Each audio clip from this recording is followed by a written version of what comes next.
27वां अध्याय शंखचूर्ण की उत्पत्ति। संत कुमार जी बोले, हे महामुनि, शंखचूर्ण नाम का एक दैत्य था जिसका वध भगवान शिव ने स्वयं अपने हाथों से त्रिशूल मारकर किया था। अब मैं आपको उस शंखचूर्ण नामक दैत्य के विषय में बताता हूँ। हे मुनि, आप ये जानते ही हैं कि विधाता के पुत्र मरीचि हुए हैं और उनके पुत्र महर्षि कश्यप हुए। मरीचि के पुत्र कश्यप मुनि बहुत ही धार्मिक प्रवृत्ति के संत थे। वे बड़े ही धर्मात्मा थे और इस सृष्टि की रचना करने वाले ब्रह्मा जी की हर आज्ञा को शिरोधार्य मानकर उसका पालन किया करते थे। प्रजापति दक्ष ने उनके व्यवहार और गुणों से प्रसन्न होकर अपनी 13 कन्याओं का विवाह महर्षि कश्यप से कर दिया था। इन्हीं की संतानों से यह पूरा संसार भर गया। कश्यप मुनि की 13 पत्नियों में से एक पत्नी का नाम दनु था।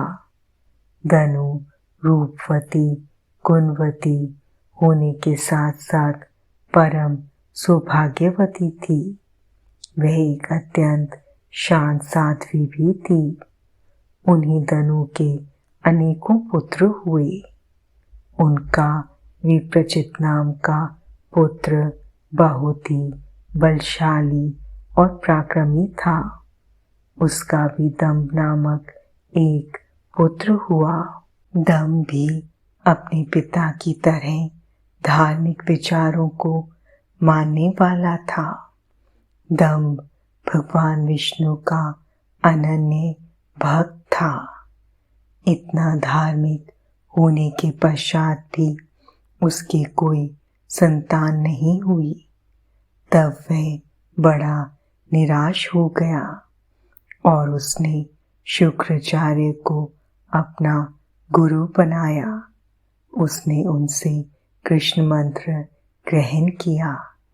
तत्पश्चात दंभ पुष्कर नामक तीर्थ में चला गया और वहाँ 1 लाख वर्ष तक कठोर तपस्या करता रहा।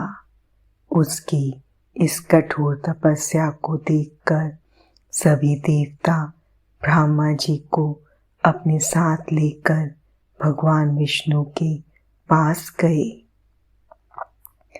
भगवान विष्णु के पास पहुंचकर सभी देवताओं ने उन्हें आदरपूर्वक प्रणाम किया और दंभ के भीषण तप के बारे में भी बताया।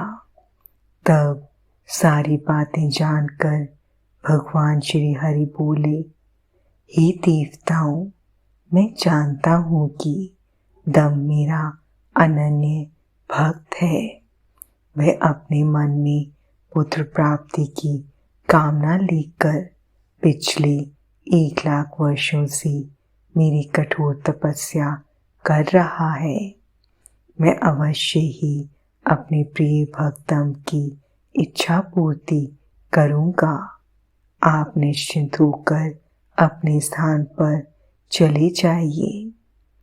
भगवान श्री हरि के इन वचनों को सुनकर ब्रह्मा जी और देवराज इंद्र तथा सभी देवता उन्हें प्रणाम करके अपने अपने लोकों को चले गए।